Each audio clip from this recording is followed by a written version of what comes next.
Bonjour, très chers internautes, vous êtes des milliers à nous suivre sur votre site préféré, leral.net, où vous vous informez en temps réel. Nous sommes là avec des hôtes, donc des jeunes Français venus séjourner pour une semaine au Sénégal dans le cadre d'une action humanitaire. On va parler un peu avec eux, histoire de nous raconter leur voyage depuis la France jusqu'au Sénégal, notamment à Dakar, l'île de Gorée, jusqu'à Matam, où ils ont séjourné pendant 3 jours. Bonjour monsieur, comment vous vous appelez? Un peu votre présentation en quelques mots. Alors, bonjour Djibi, je m'appelle Amine Esnabi, j'ai 21 ans. Je viens d'Evry, en France, donc à une trentaine de kilomètres de Paris. Je suis étudiant dans le domaine des télécommunications, à savoir en école de commerce. Et je suis président d'une association qui s'appelle Muslimint. C'est une association étudiante musulmane sur le campus de notre école. Donc c'est à la fois une école de commerce et à la fois une école d'ingénieurs.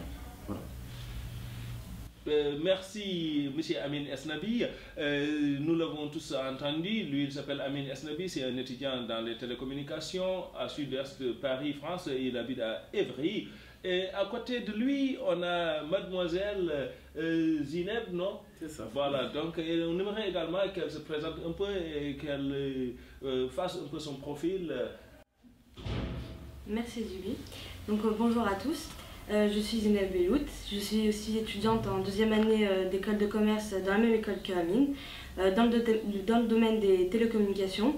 Et je fais partie aussi également de l'association et je suis responsable sociale. Je m'occupe de toutes les actions sociales de l'association et dont le projet que nous allons parler. Merci mademoiselle Bellout, Zineb. Et donc, nous avons tous entendu, on a Amine Esnabi, président de l'association, et nous avons également Zineb Bellout, responsable social donc de l'association Muslimint. Muslimint, c'est une association qui est basée en France, et donc qui regroupe qui et qui. On aimerait que vous nous dites un peu sur cette association-là. Alors Muslimint, en quelques mots, c'est une association étudiante. Donc elle est ouverte à tous les étudiants de notre école, enfin de nos 2 écoles, parce qu'on a à la fois une école d'ingénieur et une école de commerce, comme je vous disais. C'est une association qui a pour vocation de faire découvrir ou redécouvrir l'islam aux musulmans et aux non-musulmans. Donc à travers cette association, on met en place un tas d'activités, des activités sociales, des événements sur notre campus pour faire découvrir l'islam, pour faire parler un petit peu de notre religion. Et on essaye de faire connaître l'islam de la manière la plus complète possible, j'ai envie de dire. Bien. Et vous, responsable social, Zineb Bellout, pouvez-vous un peu revenir sur comment est-ce que vous avez organisé ce voyage, comment est-ce que également vous avez pu donc récupérer tout ce matériel que vous avez emporté au Sénégal, et ce matériel est composé de quoi et de quoi? D'accord. Donc ce projet a commencé en septembre 2014. Avec les membres du staff dont Amine le président, on s'est dit comment est-ce que nous étudiants allons pouvoir aider des personnes en besoin et donc pourquoi les ordinateurs. Donc on s'est dit déjà de choisir des ordinateurs puisque nous sommes étudiants en télécommunication, donc nous avons besoin de ces outils tous les jours. Et on s'est dit pourquoi pas amener ces outils à des enfants qui sont en besoin et d'étudier avec comme nous l'étudions aussi. Donc nous avons commencé à démarcher des personnes et des dons se sont faits au fur et à mesure. On a aussi fait diverses actions, événements sur le campus et à l'extérieur du campus pour pouvoir récolter les fonds requis. Et nous avons choisi le Sénégal pour plusieurs raisons. La première étant celle qui... nous avons un attachement pour ce pays, dans le sens où déjà des membres de l'association qui sont sénégalais. Et donc ça a été déjà une facilité pour nous d'approcher le pays. Et ensuite, le Sénégal, on en entend parler souvent. Et on s'est dit, pourquoi pas voir de nos propres yeux comment c'est le Sénégal et comment on peut les aider. Et effectivement, donc donc vous êtes donc venu au Sénégal, vous avez apporté un don de matériel informatique dans une école du Sénégal, mais où se trouve exactement cette école? Combien d'ordinateurs vous avez amené également? Et lorsque vous avez arrivé donc au Sénégal, n'avez-vous pas rencontré des difficultés? Nous sommes arrivés samedi dernier. Dans un premier temps, nous sommes restés à Dakar. Puis nous sommes allés dans la région de Matam et plus précisément dans le village d'Ougma Ouro Alpha. Alpha, oui, dans l'école 2 pour y installer un parc informatique équipé de 10 ordinateurs pour faciliter un peu l'éducation des enfants. Nous avons donc rencontré les enfants et aussi la communauté du village qui ont été vraiment très très accueillants et très touchants. Monsieur le Président Amin Esnabi, donc de l'association Musliminte, en êtes-vous à votre première action humanitaire ou bien c'est la deuxième ou la énième? Alors, en tant qu'action humanitaire, on peut dire que c'est vraiment la première, parce que là, pour le coup, on s'est vraiment déplacé, on a mis en place un tas de démarches pour arriver jusqu'ici, et au final, on a concrétisé un projet humanitaire de A à Z, j'ai envie de dire. Donc pour moi, ce serait le premier, et j'espère que ce sera le premier d'une longue série, parce que ça m'a appris beaucoup de choses. J'ai pu rencontrer un tas de personnes, j'ai pu apprendre sur moi, j'ai pu apprendre sur les autres, et j'ai trouvé que c'était une expérience formidable. Et à vous regarder de près, on voit nettement que vous n'êtes pas donc français, vous devez être peut-être d'origine maghrébine, quelque chose comme ça. Quelles sont vos origines exactement, Monsieur le Président, et ensuite donc Madame la responsable sociale? Alors moi je suis français d'origine marocaine, mes deux parents sont marocains d'origine, et donc Zineb. Et moi je suis française et d'origine algérienne, mes deux parents sont algériens. Du coup, donc là, on comprend tout de suite que c'est des Africains, donc entre des Africains. Et donc aujourd'hui, nous savons la crise que traverse le monde, et étant également des étudiants donc, qui évoluent dans les télécommunications, qui sont donc français de nationalité. Quel mot vous lancez ou quel message donc vous lancez à l'endroit de tous les étudiants africains qui sont ailleurs dans les universités européennes, canadiennes et même américaines? Alors moi ce que je voudrais dire, c'est que ce voyage ici au Sénégal, il m'a montré à quel point les perspectives de croissance en Afrique, elles étaient immenses. Quand on est arrivé, on a tout de suite compris qu'il y avait beaucoup de choses à faire, qu'il y avait beaucoup de domaines dans lesquels on pouvait faire évoluer les choses, notamment dans les télécommunications, et c'est pour ça que nous, ça nous a frappé tout de suite. Et je pense qu'aujourd'hui, les étudiants d'origine africaine, ou les étudiants musulmans, ou même des étudiants européens de manière générale, doivent prendre conscience du fait que le continent africain leur ouvre les bras et qu'il y a beaucoup de choses à faire ici et à mon avis que l'Afrique sera le futur de demain. Ok. Et un peu dans votre programme ou dans votre calendrier, j'ai vu également que lors de votre arrivée au Sénégal, que vous avez visité également l'île de Gorée, une île pleine d'histoire. Pouvez-vous un peu décrire ce que vous avez vu là-bas, Zineb? Moi, pour commencer, je ne connaissais pas du tout l'existence de l'île de Gorée et j'ai découvert une très belle île, mais pas seulement une très belle histoire. Et donc on a visité un peu l'île, dont la maison des esclaves, qui a une forte histoire, assez émouvante. On a été émus avec l'équipe parce qu'on est venu, Amine et moi, et deux membres de l'association pour mener à bien ce projet. Et oui, une très belle histoire, une très belle vue aussi, très belle île. Qui sont ces deux autres membres de l'association avec qui vous êtes venus? Donc Paul Darius Sarmadi, qui est responsable technique, qui s'est occupé de l'installation des ordinateurs et qui s'est aussi occupé en France de la qualité des ordinateurs, s'ils marchaient correctement.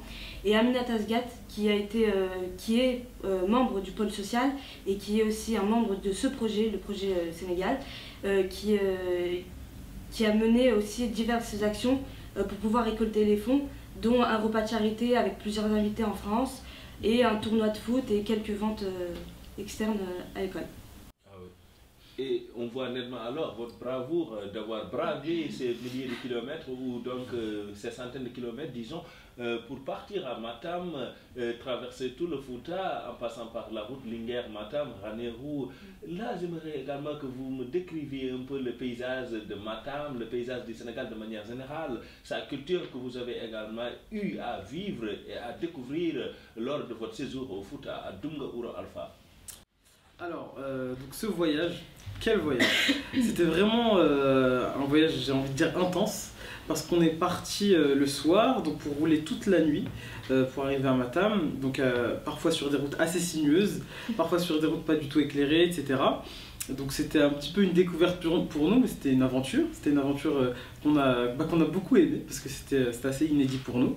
Donc dès qu'on est arrivé aux alentours de 8 heures dans la région de Matam, on a commencé à avoir des paysages complètement dépaysants, qui ressemblaient pas du tout à Dakar. Et c'était limite surréaliste pour moi de découvrir ces paysages-là, parce que je me disais, jamais je m'étais dit, j'irai au Sénégal, mais pas seulement à Dakar, j'irai aussi dans une région sénégalaise forte en histoire, et où il y a beaucoup de choses à voir. Alors on a aussi découvert la culture Pulaar. C'est une culture très très intéressante, très riche, avec des gens très accueillants.